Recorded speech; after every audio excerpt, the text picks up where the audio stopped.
Il fut baptisé du nom de Pythagore comme le philosophe. Dès son plus jeune âge, il fut très curieux de connaître l'origine de ce nom. Dès qu'il découvrit la grandeur du mathématicien et philosophe qui avait rendu ce nom célèbre, il s'obstina à croire qu'il descendait du célèbre grec et se fit appeler Pythagore II. Ainsi, il se convainquit que le gène ancré dans le présocratique avait traversé plusieurs générations jusqu'à lui. Et fier d'être le porteur d'une lignée aussi prestigieuse, il se sentait obligé d'être digne de son ancêtre très ancien et très célèbre. Il s'est attaché à étudier consciencieusement la philosophie de Pythagore et ses géniales découvertes mathématiques. Il a cherché à comprendre les raisons pour lesquelles Aristote affirmait que Pythagore avait été appelé par l'école de Crotone, qu'il avait lui-même fondée vers le 6e siècle avant Jésus-Christ, l'Apollon hyperboréen, c'est-à-dire l'Apollon des terres lointaines, qui, selon Hérodote, se trouvait quelque part au nord-est de l'Asie. De la ville de Pausanias, elle était située par-delà la demeure de Borée, qui, selon le poète Homère, se trouvait en Thrace. Ce qui signifie que l'Hyperborée était au nord de la Thrace, en Dacie.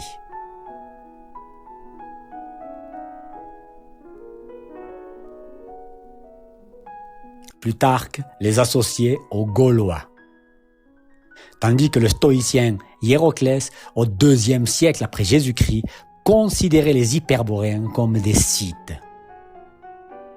Dans divers écrits, il s'accordait à dire que Pythagore était hyperboréen, bien qu'il fût originaire de l'île ionienne de Samos. Tout le monde semblait s'accorder sur le fait qu'Hyperborée était l'une des Terra Incognitae. Certains la situaient en Grande-Bretagne ou par-delà le vent. Et s'accordaient également à dire que les habitants de ces terres vivaient 1000 ans dans le bonheur le plus complet. Divertis par les notes de musique, conformément à l'ordre et aux lois établis là-bas lors des visites d'Apollon. Pythagore II était fasciné par l'idée que son ancêtre venait d'Hyperborée. En raison de sa sagesse et de ses connaissances et de sa vision mystique de la musique.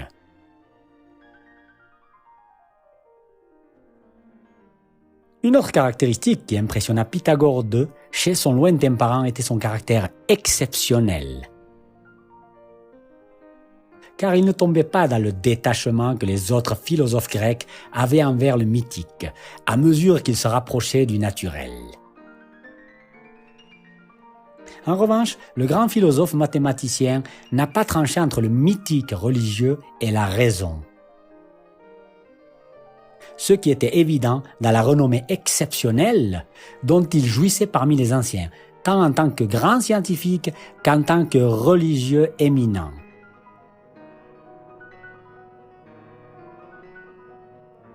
Les disciples de Pythagore se sont concentrés sur les mathématiques, en tant que déterminant et régulateur des phénomènes naturels. La science et la religion, qui, dans la perception intellectuelle des philosophes de l'époque, sont progressivement devenues antinomiques, semblaient se concilier chez Pythagore.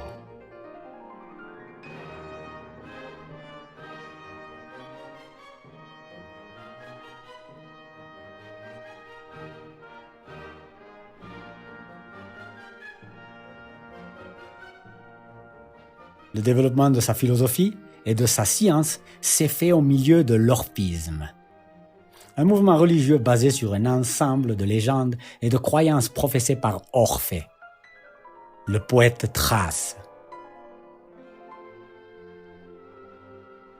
Pythagore s'obstinait à croire en un système de croyances qui conciliait le mythe et les religions mystérieuses, tout en développant des contributions scientifiques dans le domaine mathématique, d'une grande valeur pour la pensée occidentale ultérieure.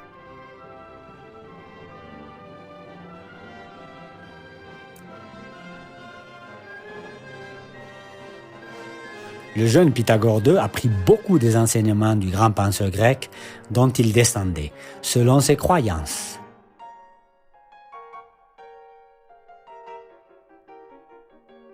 Cependant, quelque chose ne lui semblait pas clair.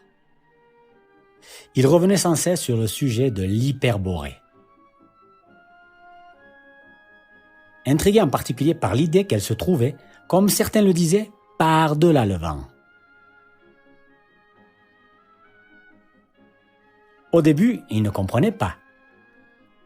Au fur et à mesure qu'il avançait dans ses études scientifiques, il se rendait compte qu'un endroit, par-delà le vent, ne pouvait pas exister dans la réalité, car le vent avait une grande importance. Un monde sans vent n'était pas concevable. Pour les philosophes de la Grèce antique, l'air est l'un des 4 éléments essentiels de l'univers, avec le feu, la terre et l'eau. Le vent est la force motrice de l'air. Sans lui, il n'y aurait ni pollinisation, ni dispersion des graines, ni énergie éolienne, et les oiseaux ne pourraient pas voler.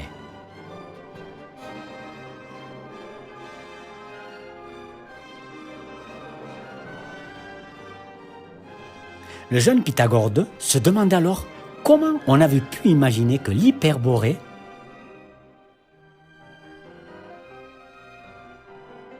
pouvait se trouver par-delà le vent, c'est-à-dire là où il n'y avait pas de vent.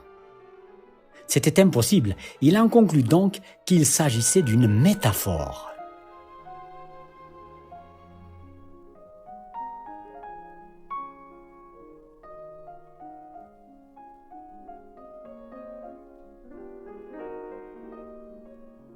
En effet, outre le fait que l'hyperborée était considérée comme une terre extrêmement lointaine, elle était également considérée comme une sorte de paradis terrestre, où les êtres humains vivaient heureux en pleine harmonie, accompagnés de musique et de tranquillité.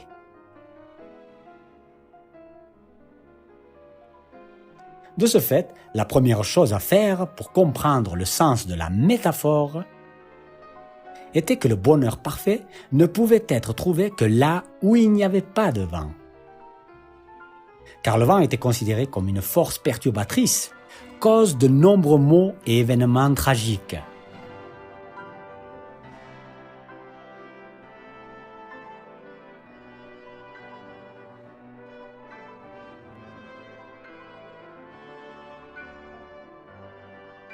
Ce qui peut sembler étrange et même absurde à de nombreuses cultures, avait du sens dans la pensée des Grecs de l'époque.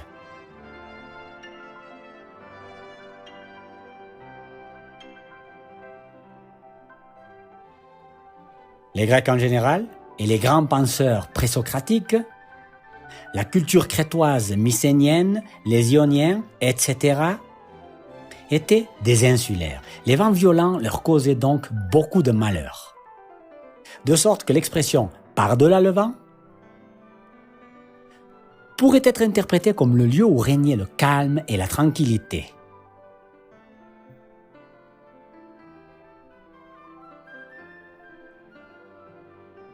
Sur la base de cette réflexion, Pythagore II comprit le sens de la métaphore et décida de s'installer à Ólafsvík, l'endroit le plus calme qu'il trouva après des recherches encyclopédiques exhaustives. Le petit village d'Ólafsvík était situé sur la péninsule de Snaefellsnes en Islande.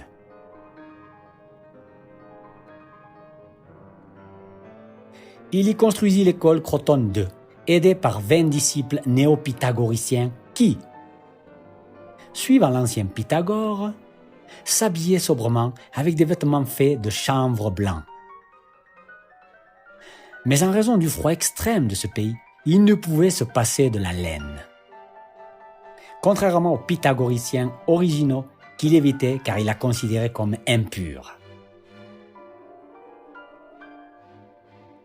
Tout comme leurs ancêtres, ils étaient végétariens et menaient une vie ascétique, ordonnée, disciplinée et sereine. Il se consacrait à l'étude systématique des mathématiques et se divertissait avec une musique où prévalait la gamme pythagoricienne basée sur la succession de quintes et d'octaves, utilisant le monocorde comme instrument principal. L'idée directrice héritée directement du célèbre sage antique consistait à considérer la musique davantage comme une science que comme un art.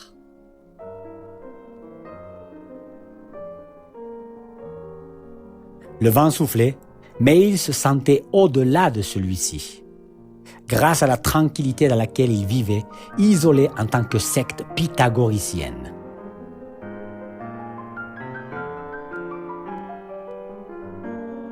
La paix et l'harmonie de la secte durèrent quelques années, jusqu'à ce qu'une inondation glaciaire extraordinaire les frappe avec une force démesurée. Les habitants de la péninsule furent avertis par les médias.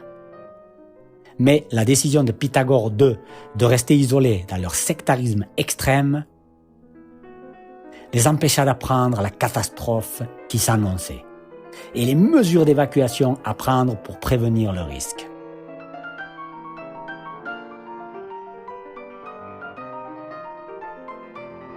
Bien qu'ils aient vécu quelque temps dans la région, ils ne connaissaient pas les signes annonciateurs des animaux qu'un habitant aurait détectés à temps.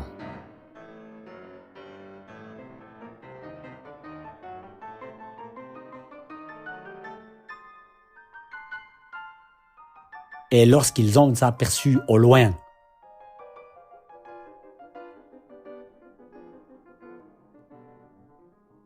les torrents d'eau qui atteignaient 1 million de mètres cubes par seconde,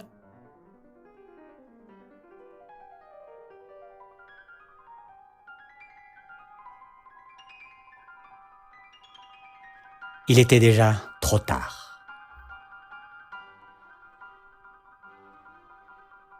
La métaphore par-delà le vent a reçu un énorme seau d'eau glacée. Le débordement des calottes polaires qui ont dévalé la montagne a été impitoyable. Ni les prières propres à leur religion mystérieuse, ni leurs calculs mathématiques les plus sophistiqués pour trouver le salut n'ont pu éviter la tragédie. Les 21 membres de la secte ont été submergés par le torrent, qui les a noyés dans les eaux glacées et les a ensevelis dans ses profondeurs.